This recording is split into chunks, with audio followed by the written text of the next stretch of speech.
Nago. You go hold your body. Thank you very much. The questions, please. Question. Nago.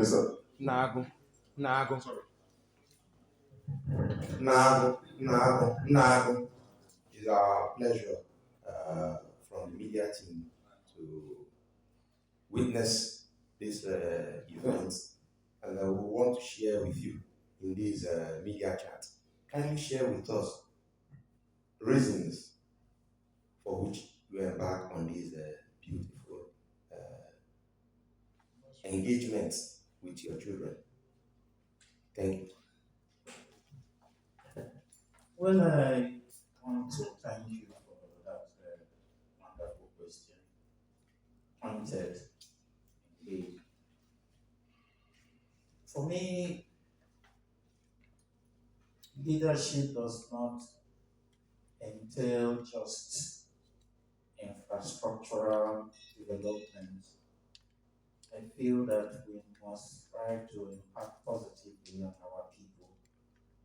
And I believe that the welfare of our people is very, very paramount and important. To that extent, 3 areas of intervention. One, the empowerment process for the elderly and those who are in need of trying to set up their own small businesses that we are taking care of earlier by also injecting about 5 million naira. We've done certain things in the schools, building desks and tables and seats, at least 100 in number for Asaba Mixed Secondary School. And the books we have donated to all the primary schools as well. So this time around, we are working towards our youths, especially those in the institutions of higher level, and trying to support them. Maybe a drop in the ocean, like I said, 50,000 per person, it can help a little bit. We feel that we owe them that duty to support them coming. By October, we will be giving our scholarship, and we will also be investing in the area of skill acquisition and vocational training. We want to touch the lives of our people with the little that we have. We don't have so much. Again, it's an indirect way of saying, as I've always said, that we don't leave everything to government. Certain things a community can do for its people itself. Not everything must be left for government.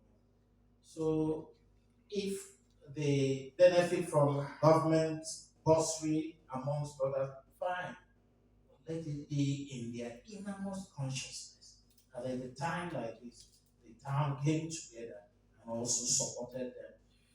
They will go away with that knowledge for a very, very long time. And it will help them as they walk the journey of life, because the expectation that is in due course, they may also want to replicate this when their time comes for leadership purposes.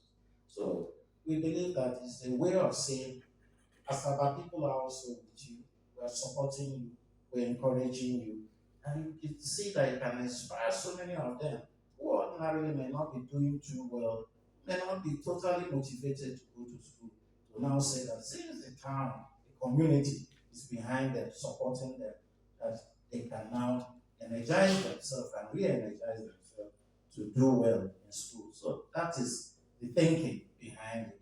And we are happy that we are generating sufficient funds to actualize some of these objectives. So I am also grateful to Asaba people for the support. And again, we pray and hope that it will enable these young students, boys and girls, to complete their educational pursuits and find themselves in a better position in due course to also support both their parents and the community at large. Mr. Fred Olo, Elect reporters.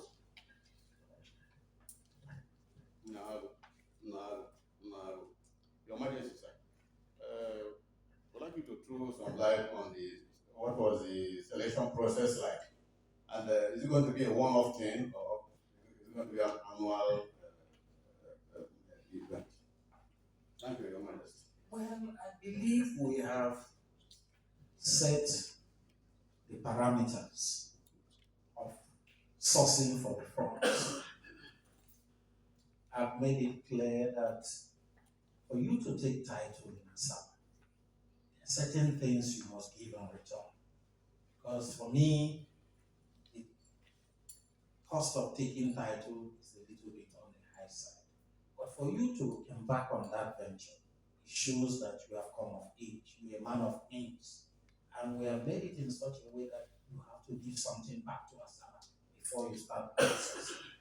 For those taking the hour of title, we say they have to give 2 million before they start. If you are going to take the chieftaincy title, if and when you are nominated, you have to give 5 million.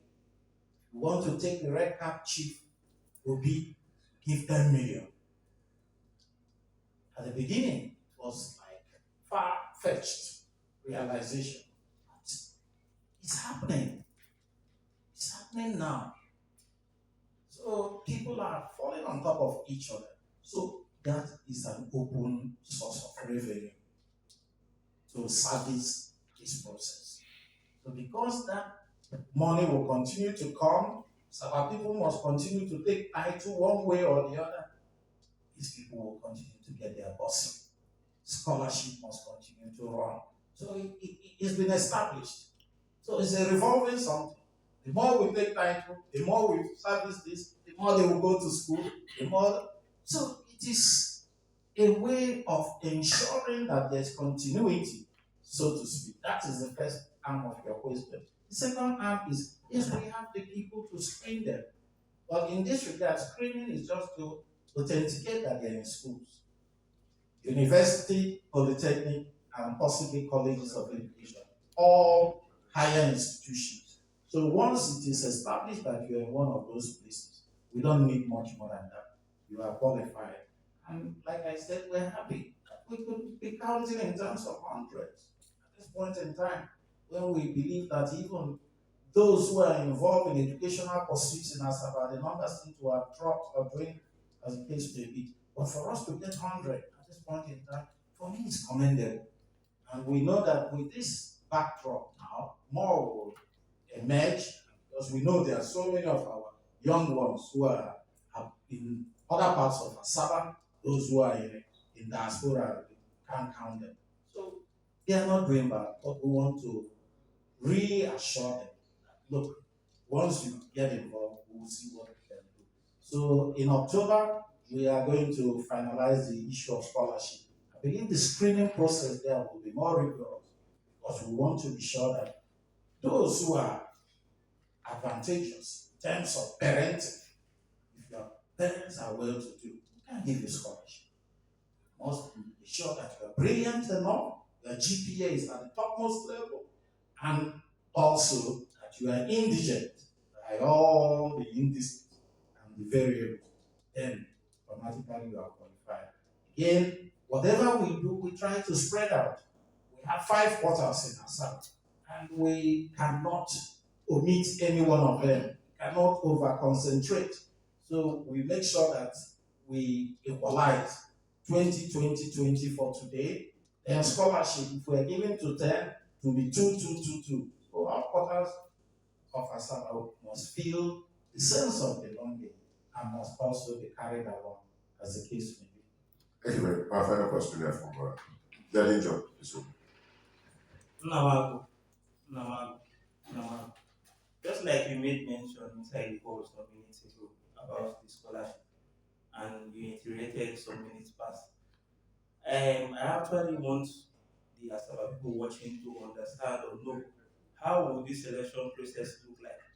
Are the children expecting to write an exam where the two, just like you said, the two from each able, best two are selected from each able, the best two from for the exams are selected to take the scholarships, or you are will try to start from the first stage of university from year one down to the final year to train them, or those in the university itself, like those in school already, will be the ones to partake in the scholarship? Well, I wouldn't want to do the job of the committee, so I cannot preempt exactly what I've given them free hand to go and do their job. So for me to preempt them now will not be encouraging for them. But the issues are well defined. One, we want to be sure that you are indigent, and without the scholarship, you may find yourself dropping out. Two, we must also be sure that apart from being indigent, you are also exceptionally brilliant. The GPA that we are proud of. Now, the rest is for the committee to determine whether it will be from year one or from year two or year three. It depends on who we find that can meet all the requirements. You may be in year three and you meet the requirement, and you have about 3-4 years more to go if you are doing a medical course. Support you. We cannot say categorically that it must be from year one, because if it is in year one, you are not tested and tried. We have not seen your GPA. We cannot establish how brilliant you are. So you must have done 1 or 2 exams for us to now know that you have a constant GPA that will either put you in first class or 2-1, as the case may be. Then you are deserving. So for us to say that you come under year one when you have not been tested and tried, I believe that that will be a fluke. We don't want to gamble at all. Then we will give you the money of Asaba, and you go there and start engaging in a kind of jamboree, and the money will be wasted. So go and test yourself. First class 2-1, first class 2-1, and then you are indigent. Automatically, you are good to go regardless. One thing I can assure is that once we start with you, we will see you to the end. You must graduate under our scholarship, and we are not going to equivocate on that. Thank you very much, gentlemen of the press. At this point in time, I'll wrap this to you, as I believe I've answered your questions. Please, according to the tradition, we wish our Ramadan to 3 times. No. Thank you very much.